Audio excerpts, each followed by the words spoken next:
welcome to tonight's show. I'm your host, Tina Dawson, the owner of the Mindset Think Tank, and I thank you so much for tuning in. Today, we truly have an inspiring guest with us, a passionate advocate for children's mental health.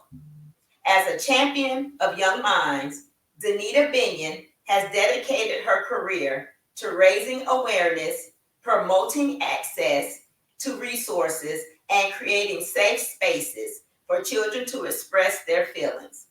Join us as we dive into the critical issues surrounding mental health in children, share powerful stories, and discuss actionable ways we can all support the youngest members of our community. I invite you to subscribe, like, and share, and let everyone know that we are currently on the air. And we invite you to be engaged in our conversation. Put your comments put your suggestions or your comments in the comment area, and really be a part of tonight's conversation. Please help me give a warm welcome to tonight's guest, Miss Denita Binion. Hey, Hello. Tina. How you doing? I'm doing well. Thank you. Thank you so much for saying yes and being on tonight's show. I'm excited. I'm excited about this. I'm getting ready to learn a lot about you and children's mental health. So I cannot wait for this conversation. We started the conversation when we saw each other a month ago. It's been around a month. And you really wanted to be on the show to share your knowledge of almost 30 years of being in this industry. So I really appreciate you taking the time out to come on the show. Oh, sure. You know, Tina. Well, let's start off by you telling the viewers a little about yourself. Well, I was born in Germany on an army base. Um, Later, my parents divorced. I spent my childhood in Cleveland, and then we moved to Atlanta. And I lived in Georgia for a long time. Met you at West Georgia College. Uh, what else you want to know? That's where I got my master's degree, my undergraduate degree, counseling. Actually, my degree is an MED. It's in the education with an emphasis on community mental health. Okay. So, Okay. And then, so you got your degrees from the University of, from West Georgia College at the time. It wasn't the University of West Georgia. go Braves. Now it's go Wolves. Right. Correct. Correct. And so let's talk a little bit about your journey into the children's mental health field that you're into now. Um, well, I was always one to chase the opportunity. Mm-hmm. So that's allowed me to work in a variety of mental health arenas. After I graduated with my master's, I worked in community mental health with adults. Okay. Then I got an opportunity at Payne College working with high school students in the Upward Bound program. And I got a very good piece of advice from one of the deans there. He encouraged me. He said, if you want to grow, you're going to have to move. Mm. You know, you're going to have to move. He told me every promotion he got, he had to move for it. He had to leave where he was and go somewhere else. Okay. So I listened to that. And I think he was right. So I went from Payne College. I don't know. It's been so many years, Tina. So all I can say, I ended up again at a community mental health working with schizophrenics coming out of a state hospital in Aiken, Mhm. South Carolina. And then I got an opportunity to work with children. My first opportunity to really work with children was at the Georgia Children's Home. And that that was such an experience for me Mhm. because the position was 24/7. We lived in a beautiful 19th century home, 3 floors. We lived on the top floor. It was a an apartment on the top floor. And so me, Henry, and the kids, we lived there 24/7. Wow. And we served DJJ girls, um, 8 of them who could be pregnant, and they lived with us. Mm. And so thing we did as parents. The position was called teaching parents. So I kept the books, Henry ran the staff. And we all raised the children. And I still have relationships with some of the girls that came through that home. Now, um, Wow. you he's godfather to a young lady's daughters who are now, one has already graduated high school. So, I mean, it was a very profound experience, but it was the hardest I have ever worked in my life. And I don't ever want to work that hard again. 24, I mean, you woke up, you go to work. When you're off and something happens, you got to go to work, you know. And we really learned how to teach appropriate behaviors through a system called the teaching family model, which Mhm. is the only behavioral health system, the behavioral mod system I've ever seen work. And the Wow. key is follow the script, be consistent, and the kids will get it.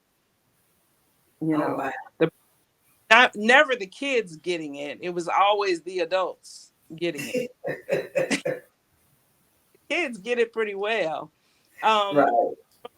I went to Macon. I moved to Macon. I ended up at the DJJ facility for girls at the time. I don't know if it's just girls now, but at the time, they were female offenders who had between a year and 5 years. I want to say they don't give they don't give kids that long time anymore like they Mhm. used to.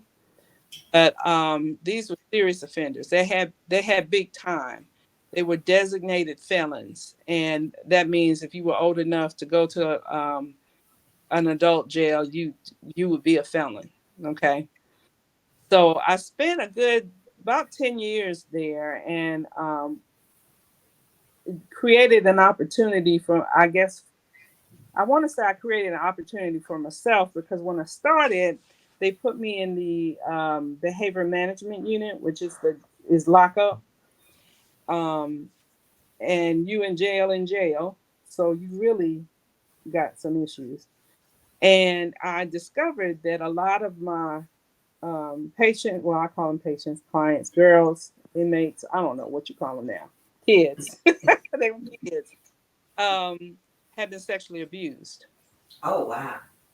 So I decided, I told my clinical director at the time, with this, we need to deal with this. This is an issue because so many of these girls have been molested, abused, So we developed a group um, called the Butterfly Group, and I left and went to a resident. I got a promotion. Again, Mhm. I'm following the opportunity. I got an opportunity to be a program manager in a residential treatment facility, for lack of a better word, inpatient. So I left. And that went fine. That went fine. But I needed to leave again. I got another opportunity. I just wanted to go back to DJJ. And for the viewers, what does DJJ stand for? Department of Juvenile Justice. Okay. Okay. And I went back, and they had turned that group into a whole program, Mm. and they had their own building. So I was very flattered for one. I was amazed. I was just amazed that they had taken that little therapy group and turned it into a whole program. So, and I got to work on that program for about 3 or 4 years And is that before that's what we, is that what you were doing when we connected right before you left to go to South Carolina? right before I left to go to South Carolina. Yeah. And I'm Mm, in Charleston right now, and I work in the school system. okay. And embedded, I work for uh, community mental health, but I am embedded in the school system. So I Oh, have an office in an elementary school, but I work for the Department of Mental Health. okay. So That's a what do long. you that's okay. That you're giving them some background on you, so that's okay. So what do you see as the biggest mental health challenge facing children today? Uh, it goes without saying, social media. Yeah. Mhm. Yeah, social media exposes children to things that they normally would not be otherwise exposed to. And parents are the two things, the social media and parents are just overwhelmed, overextended, and busy paying bills. Mhm. And we're so separated. I'm a woman of a certain age, and when I grew up, I had extended family around me. Mhm. And when I say extended community around me. But that doesn't really happen that much anymore. Usually it's mom, dad, kids, or mom, grandmom, and the kids. Mhm. And they don't have that extra support, like the church support that I Mhm. got, may or may not exist. Walking home from school, every house on the way home from school went to my church. So if I did Community. anything between the school building and home, well, I did. Right. I don't know that that exists anymore. And parents are very overwhelmed. Social media is 24/7. So you think your kid is in bed sleep and they under the covers with the laptop or the phone or whatever, the iPad, whatever. And they watching YouTube and there's no time, you have no control. Yeah, I think social media it causes them to and smartphones, right? It gives them a form of distraction. They're easily distracted, because of back in the day we had to go outside and play, which helped us with our social skills. We had to just really get to know the people in our neighborhoods and things of that nature. And now it seems like it's just so easy for kids to isolate themselves, right? Which Yeah, can cause other things going on. Because, like you said, you can't really parent them 24/7. Parents have to work, and it just gives them an opportunity to isolate themselves. right. Exactly. And the isolation just increases the likelihood of them developing a mental health issue. Mm, Um, they're isolated. They don't have social skills to interact with their peers. They may be exposed to things that, like sex, early sex, um, through the internet. So yeah, it is quite a challenge to be a parent these days. It really, really is. Yeah, I was telling someone not too long ago, we were talking about this, and I was saying that, back in the day, in order to see something that you weren't supposed to see, you had to find a magazine. Now that type of stuff is one click away. And that one click, once it exposes them to that, it's kind of like burned in their brain. And then kids are curious, so sometimes that can lead them down a road because of their curiosity that you really don't want them to go on. But we went from Right. a hidden magazine to one click. That's just how easy it is for them to see and observe and inquire about Mhm. things that, we back in the day, we were a certain age before we got exposed to certain things. Now these kids are 4 and 3 and 2, and some parents would give them the smartphone as a way of keeping their attention and then getting them out of our hair, and not Mhm. understanding that these kids are smart and they can just one click stumble upon something that can change the whole trajectory of their life. Yeah, that's very true, Tina. That's very true. Yeah. Um, so, what are some of the common signs that a child may be struggling with mental health? um, I would say what isolation for one. Mm-hmm. Um, be familiar with their friends, and if there's a change in their friends. For two, I would also say like be tuned in to like developmental stages, Mm-hmm. because there's so much out there.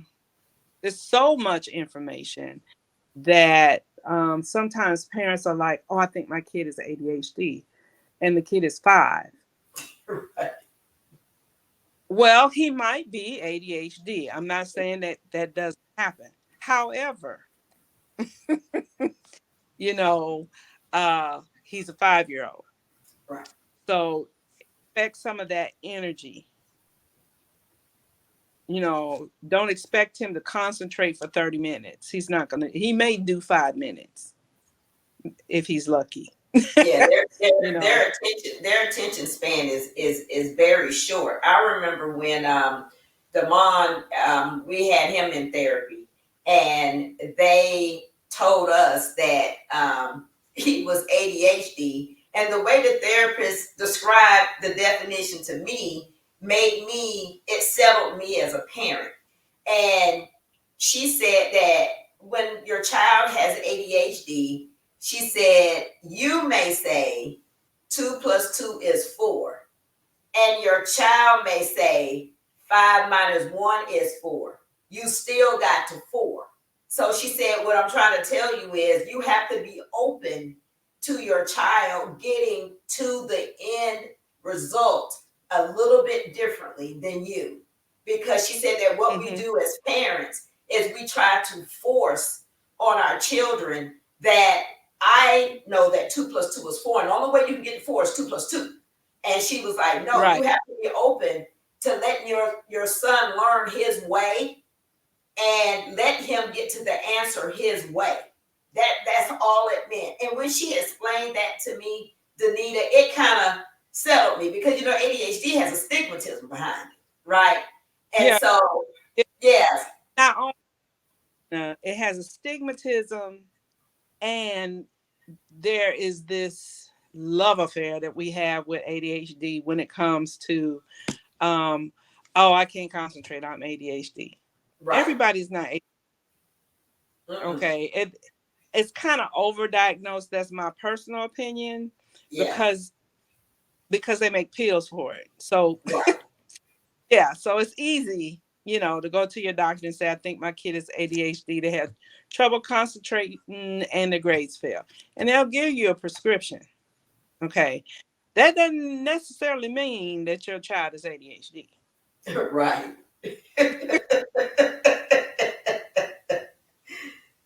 That's true. You And the know. other thing that I learned was in around I think it was 13, so probably around 2010, I went back to school to get my bachelor's degree.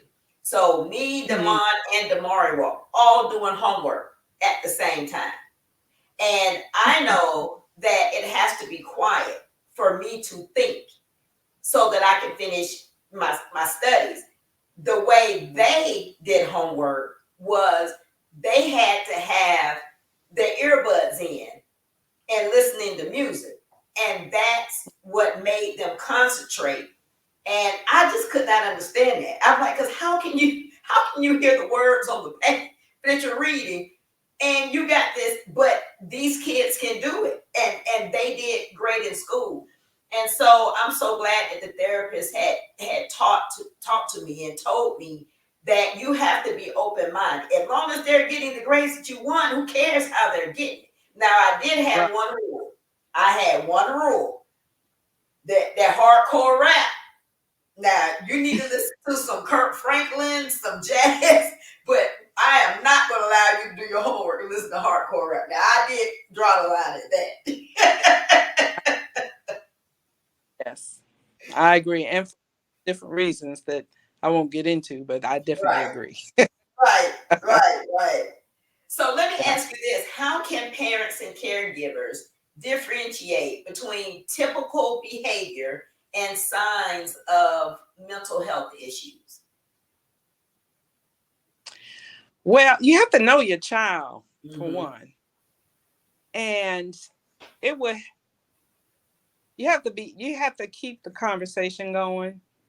Kids change as they grow, and um, there are developmental milestones they should reach. Middle schoolers, what are they? They are between what, 11 and 14, 15 years old, correct? I'm guessing. I'm an Um, empty nest. I can't remember. uh, um, yeah. You got right though. So You got right. a middle schooler is going through puberty. Mm-hmm.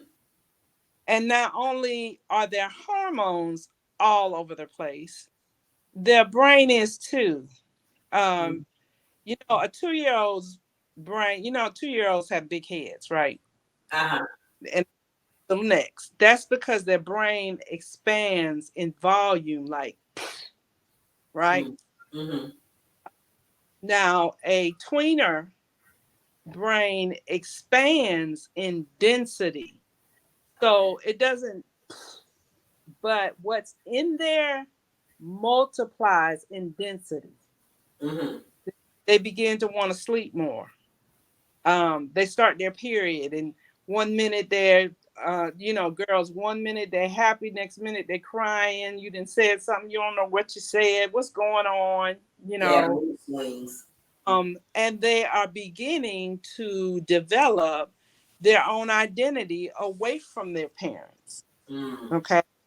They're becoming adolescents. And, children, mama, daddy, whoever, their family is most important to them.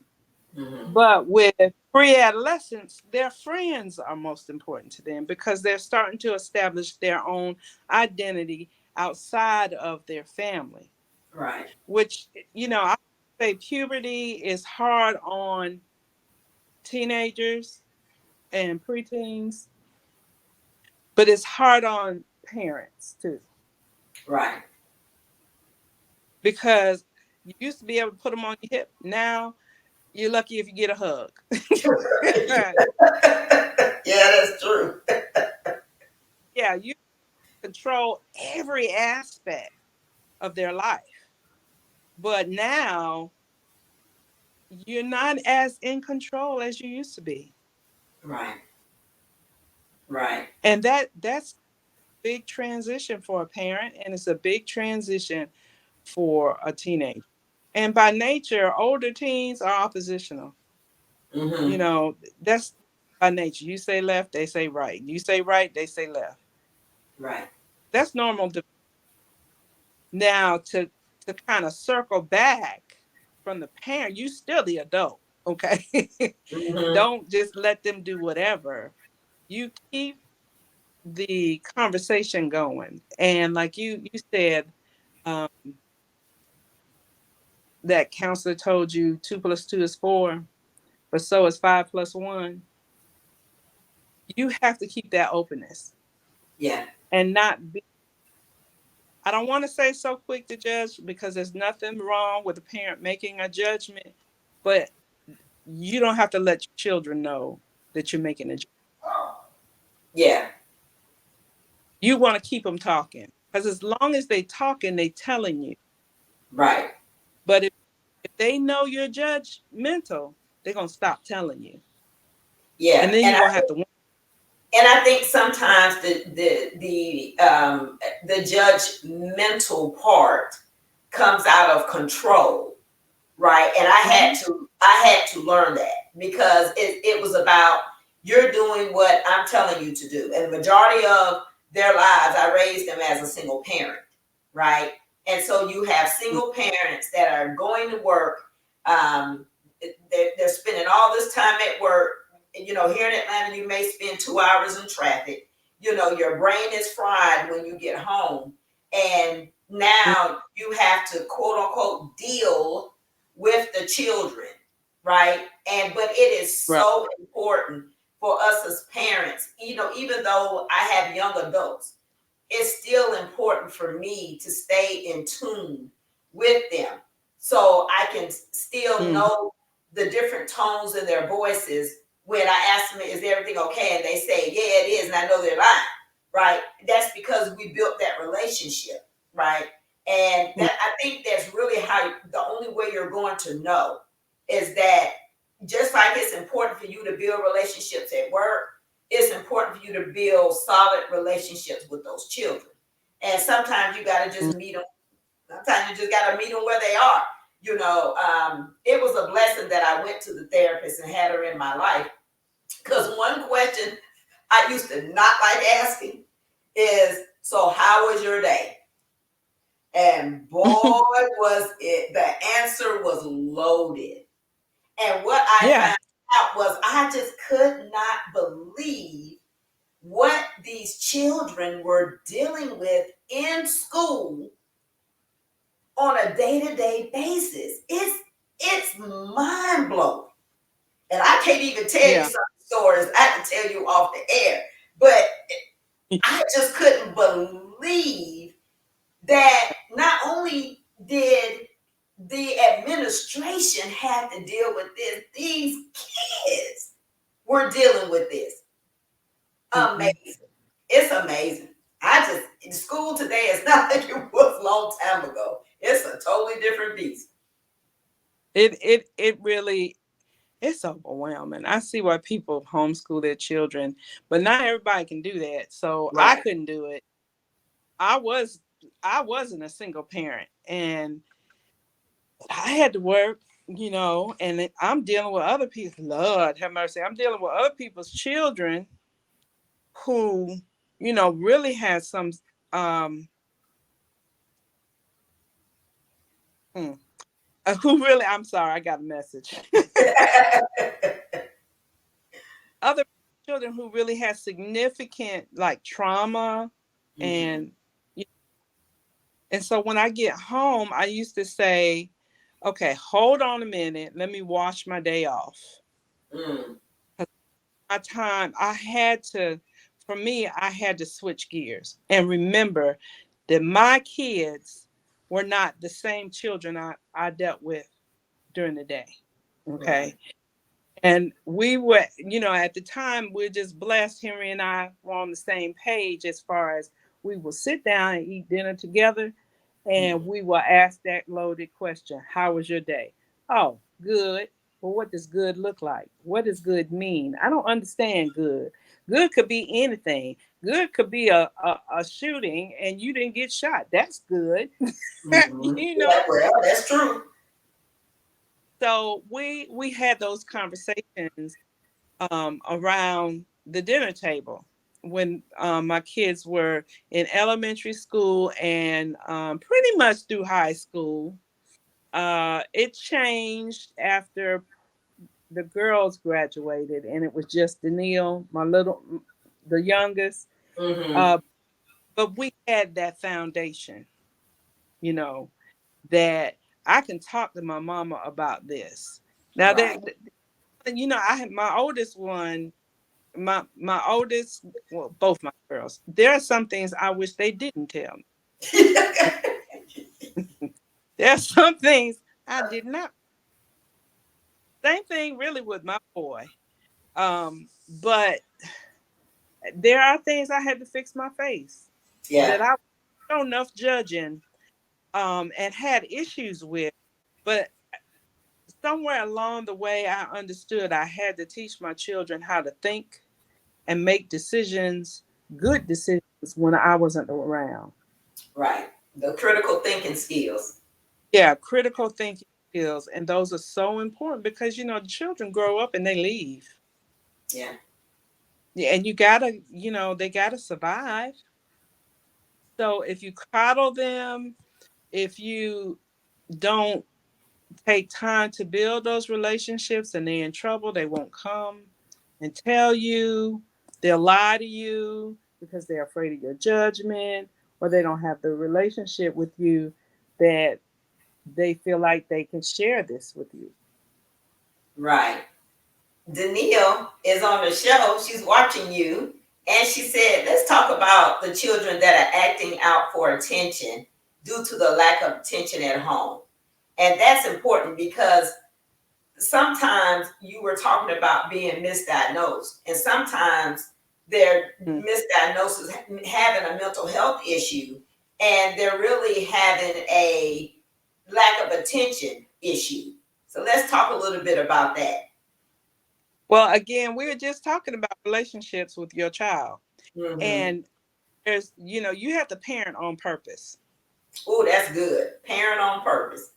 On purpose. Decide what you want to teach and then teach it Mm-hmm. in a way that the child can get that lesson. If a child is acting out for attention, here's a cheat code. Any kind of attention will do. Now, if it's good attention or bad attention, it's attention. Right, You know, I right. act up at school because I know mama got off of work and I ain't seen her in 2 days. Mm. And the school gonna call her and she got to come to school, come get me. And I get to spend the whole day with mama. Wow. See? Yeah, So you have to parent on purpose. that's good. And remember that you are the adult, no matter how much this child thinks they know it all. No, they don't. They don't know it all. They really don't. Yep, that's true. You decide the kind of attention they're going to get, give it to them. You want to give them good attention? You want good attention? I'll give you all this good attention. But that bad stuff you're doing, that bad attention, you ain't going to like it. Because when you get it, you're going to get Yeah. And what we have to realize is that either they get the attention from us or they'll get the attention from the street. So it. one way or the other, they're going to get the attention. And I think that it takes us as parents to really, really, really do the work on ourselves so that we can show up as better parents to our children. That's one thing that I had to learn. There's really no manual for being a parent, and people to your left or right can give you suggestions on things that they have done. But all Mhm. of us, all of our children have a different ID. We have a different fingerprint, right? Right. And then even if you have multiple kids, you can have three children and they're all different. So what you do for one might not work for the other one, and you know about the middle kid syndrome. But I think, for us to show up whole as parents, I think we have to do the work on ourselves, even in the midst of raising the kids.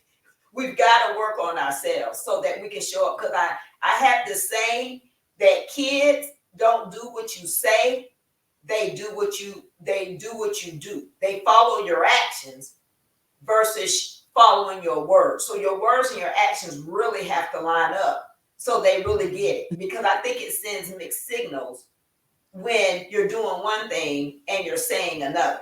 And it's like, which one do I follow? And they do watch it. They watch it. That is very true. That is very true. And parents are human too. They make Oh mistakes. yeah. Mm-hmm. Children see those mistakes. Yeah. And sometimes we gotta apologize Mm-hmm. because we're wrong. Yeah, that You know, is so true. and that speaks volumes because really you're teaching your child to apologize when they're wrong. Right. Mm-hmm. And that nobody is perfect. Everybody makes mistakes, even mom and daddy. Yeah. Yeah. And so let me Mhm. ask you this. So when should parents consider seeking professional help for their children? Um, I would say if you feel like you need to seek professional help, seek it. If you feel like you're missing something and you can't figure it out with your child, something has changed, and Mm. you don't understand what has changed, seek professional help because there is so much to consider. There's a lot to consider because environmental stress, social connections, performance anxiety. There's just so much. And teenagers from low income households are at increased risk for mental health conditions Mhm. because they're exposed to so much domestic violence, street crime, emotional abuse, physical abuse, sexual abuse, and that's not to say that all of that is in their household, Right. but they're still exposed to all that kind of. And then of course, you have generational trauma. Mm. You Let, know, let, let's talk a little bit about that. Can you define generational trauma and give us some examples? I think this conversation Whew, right here, I think is Lord, going to bring it home. generational trauma. We could do a whole show Serious. on Yeah. generational. So I'm gonna try to keep this um, PG and short. Okay. Okay. And I'm gonna sexual abuse as an example. Well, yeah. Okay. First of all, sexual abuse very rarely happens in a vacuum. Okay. It happens in an environment. The environment has to be conducive for it. Okay. For instance, I'm gonna give you an example.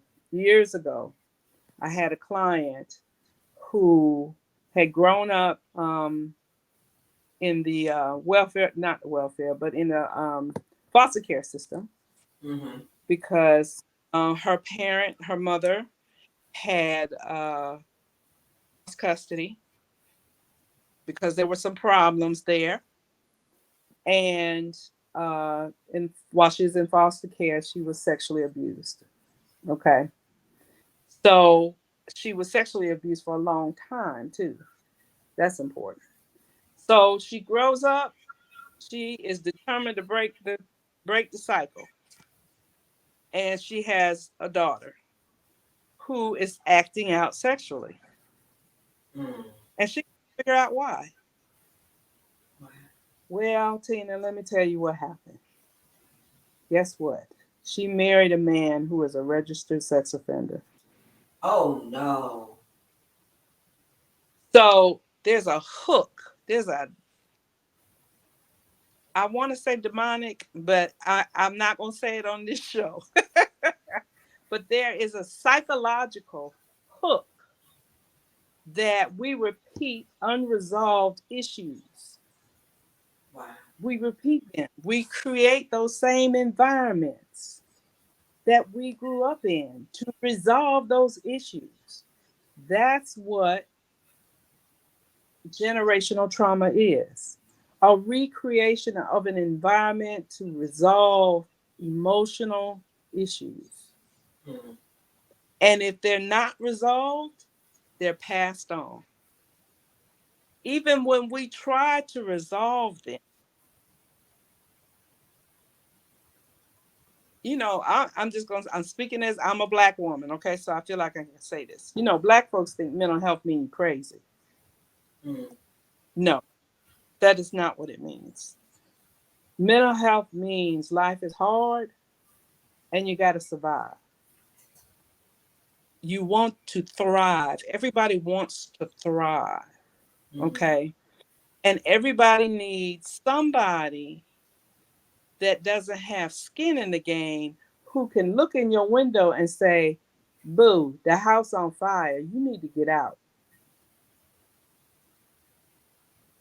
Somebody in the house telling you the house on fire, you can argue with them.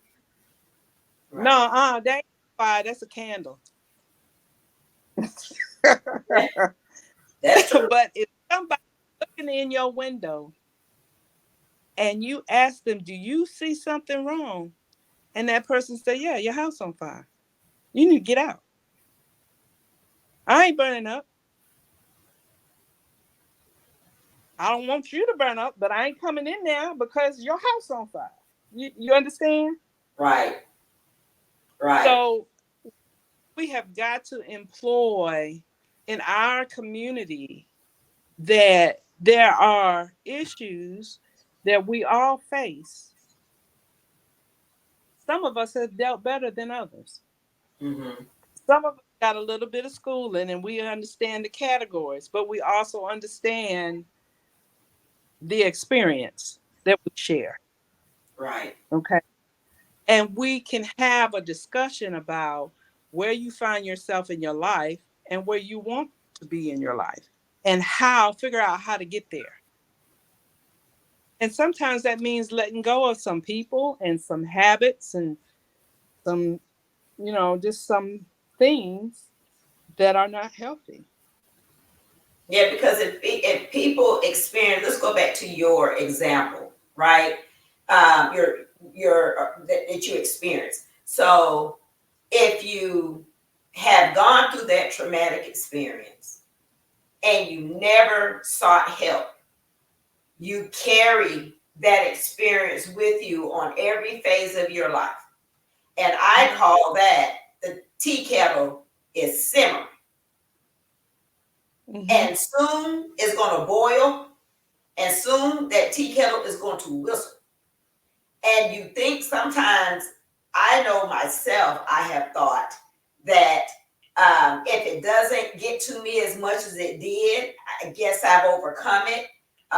You kind of suppress some things that's happened in your childhood, and you think because you've thrown enough dirt over it that it's never going to bud and it's never going to bloom, right?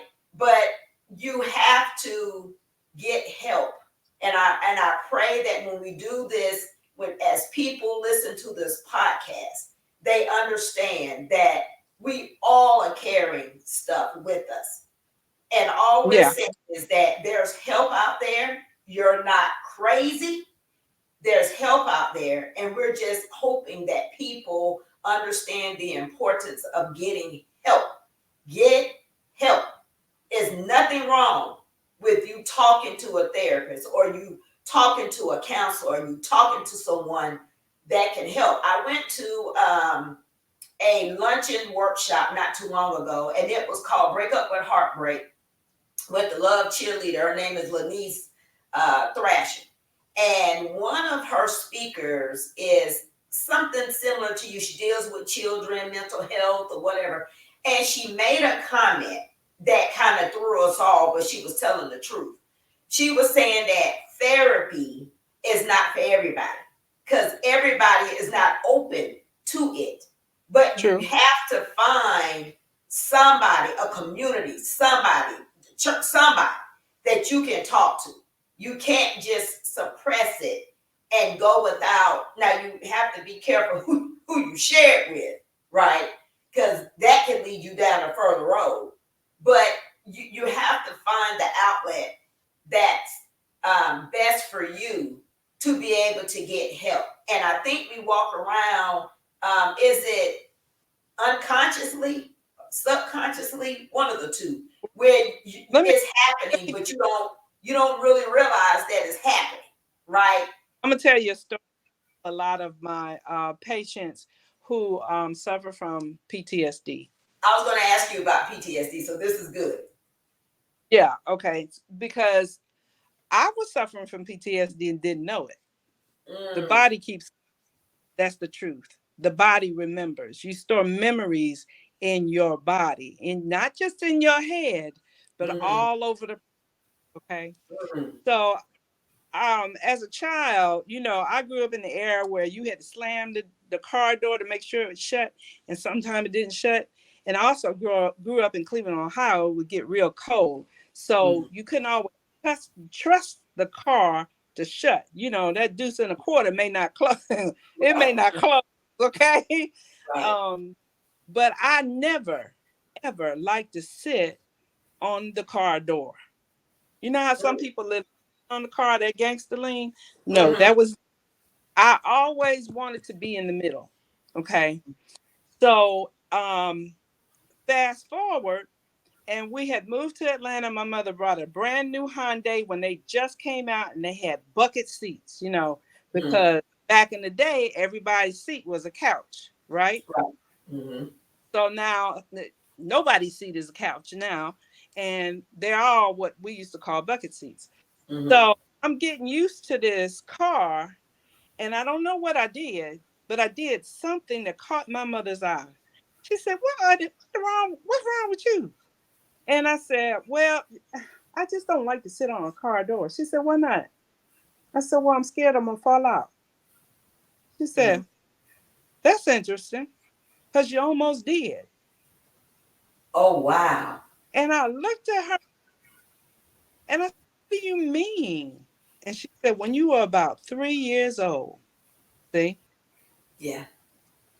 you were at your daddy's house, and your granddaddy decided to take all the grandchildren for ice cream. I got 51 first cousins, by the way." Wow. Okay. So we get in this 57 Chevy, and that song, "And the little one fell out." Mhm. There were nine in Yeah. the Uh-huh. little one. Me was the last one in the car. All right. So you got a steel door that you can't trust to shut.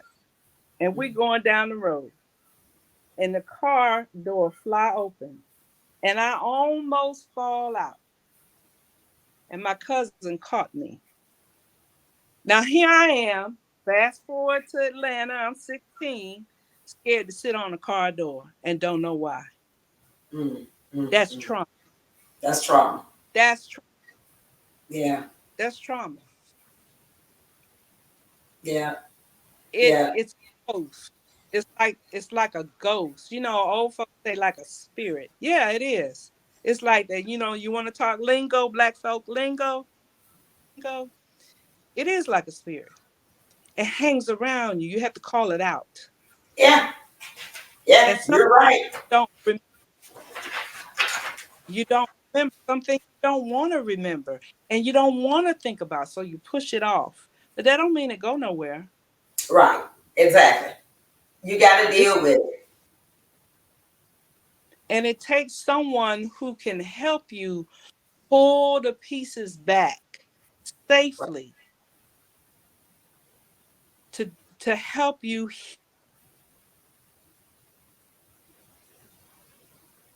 I think she buffered. I think she was saying pull the pieces back to help you heal. Well, I think this has been a great conversation. I hope that the viewers had gotten a lot out of the conversation. Um, I think she's coming back. Let's see. Here I am. Yeah, okay, got you. See, Okay, the there you devil go. don't like when you talk about So let me ask you this, because we're almost at the end of the show. What message do you want to convey to the listeners about the importance of prioritizing mental health for children? it. You kind of broke up a little bit. You said, I said, what message do want? yeah, do you want to convey to listeners about the importance of prioritizing mental health for children? Mental health is health. I mean, if you take them for their well baby checkups and you love on them and you love your child, love your child. It is most important. I think every family would benefit from a therapist relationship. You don't have to go every week, every day, every month, maybe a couple times a year, just like you go to your physician a couple times a year. Um, because we all have these things that we have to shake off. There are life changes, like a parent dies, or you become a parent to your parent. Right. That's stressful. Yeah. There's job. Um, there is all kinds of, all kinds of things happen in life. Um, a child loses a parent, or loses a sibling, or a grandparent that they were close to. Are opportunities that you can go and talk to somebody, and you don't have to stay in counseling all your life. I mean, Right. you can go for 2 sessions. I At the center, I do during the summer I do intakes, and one gentleman asked me to be his therapist, so I put him on my caseload. I saw him twice, and he Okay. was fine. Just needed So someone. Just needed someone to bounce things off and really be in a yeah, safe space to really be able to express themselves, without being judged. without being judged. Exactly. Um, what final advice would you give parents and caregivers looking to support their children's mental well-being? What is some advice you can give them? I know you said that, just love on your children, but are there any resources that they could, maybe go to for help or I would say get your child involved in things outside of school, whatever that looks like for you. For me and my children, it was organized sports. It was softball, football, basketball. It may look different for some other children. One of my grandbabies is in a, I don't know, an engineering something or another she would go to on Thursdays. But get them involved in something outside of school. Um, Growing up, my church used to do a lot of things. We did Girl Scouts. We would go skating as a group. I was in the church choir. Do something outside of school so that they can practice those social skills outside of school, in in a place that is really conducive to just being social. Because school is not always the place to socialize, and the teachers will tell you that. right, right. Yeah, you gotta keep them busy. Um, Right. yeah, because I think when you don't, then that just opens the gate for more distractions. Right. Keep them off of that screen, um, as much as possible. And if they are busy, they if they too busy for the screen, then you don't have to worry about the screen interfering with their Right, development. right. And Um, talk yeah, read, talk to them. read your little ones. Find out what they like, your teenagers, what they like, and then provide that for them. My son was just crazy about cars. I don't know. I ain't know much. I knew more than my husband, coming from Cleveland. But Mm-hmm. every time I turned around, if I was at the grocery store, I was buying a little Hot Wheel car, because that's what he loved. Right, So he loved it so much, he's gonna behave to get it, right, right? right. And my husband took him to a car race because that's what he liked. Spend Mm-hmm. that kind of time, with them. Yeah, doing stuff that they like to do. Right. Even if you don't like to do it, at least do it once. They will know that this is not something I really like to do. Like my husband fell asleep at a NASCAR event. I don't know how that happened, but he did. But he But was there. time, the time to buy the tickets and Yeah, take my son, And my son had a wonderful time. My daddy was asleep, Right. you Right. know. Right. Yeah, but he was physically there.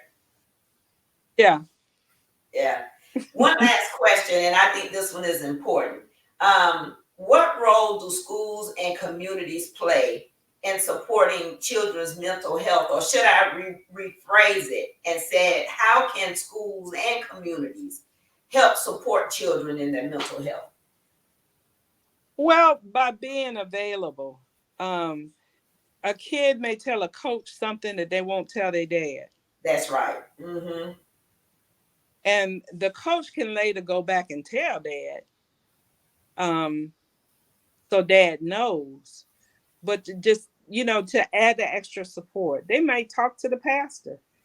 or to the lady that I used to take piano lessons. Talk to her. Mm-hmm. That might be the more adults around that kid that are invested in that kid's healthy development. Okay, it has to be an adult that you trust Right. with your child. Mm-hmm.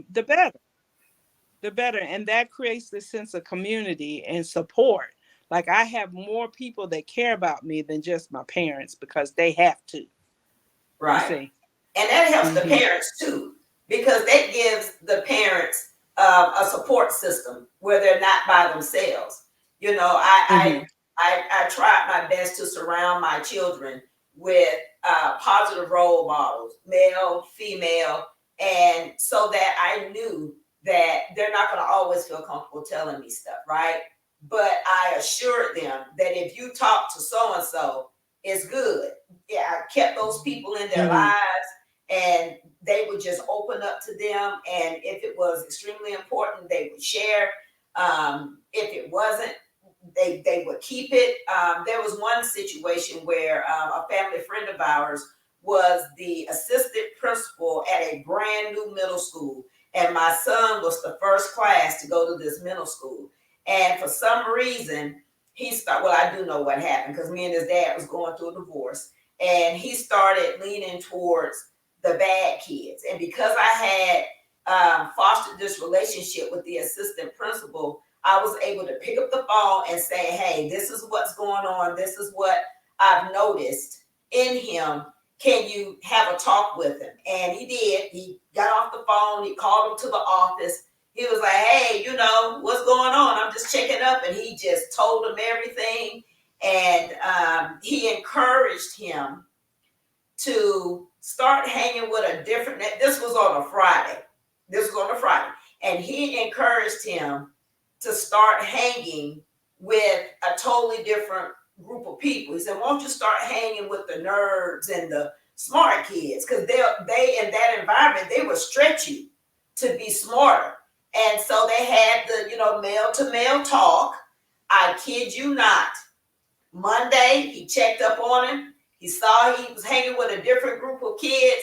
Tuesday, the old group got in trouble and got suspended. It works like that. So I'm saying that, please don't think you're by yourself. But we as parents, we have to foster that community of help, right? And Mm-hmm. invite some of those people that we trust in to help us parent. Because single parents is at all-time high, right? A lot of these kids are coming from a one-parent household. And so I know that's a lot that these kids are dealing with, and that's a lot that the parents are dealing with. So try Mm-hmm. to, create this community so that you as a parent can get help and the child can get help. Any last minute tips? I think we, girl, I think we talked about a lot of things. We did. When you're looking for a therapist, there is a site called psychology.com, Okay. and it'll give you a whole like bank of therapists. So you can Okay. pick what therapist you think would meet your needs. When I went into therapy, I went there, I found a couple of therapists I was interested in because I wanted someone closer to my age, definitely from my culture. So Mhm. I did my homework, because I'm very I don't know about folks out there, but I'm very persnickety my about my doctor. Okay, Mhm. because I this person is gonna see parts of me most people don't get to see. Right. So I'm very intentional about who I chose to be my doctor. Same thing is true for a therapist. Okay. So Well, um, Denita, go to psychology.com and you can find what you want. okay, psychology.com. And Hmm. the takeaway that I got from tonight is you have to parent on purpose. We all have That's to true. parent on purpose. So I thank you Hmm. so much for coming on to tonight's show. We would definitely end up having you back or have you come back down to Atlanta to do a panel or something because you are a wealth of knowledge. And I'm just so thankful for you supporting what we're trying to do here at the Mindset Think Tank. And we look forward to collaborating with you in the near future. Everyone, we thank you so much for tuning in, and we will see you next week.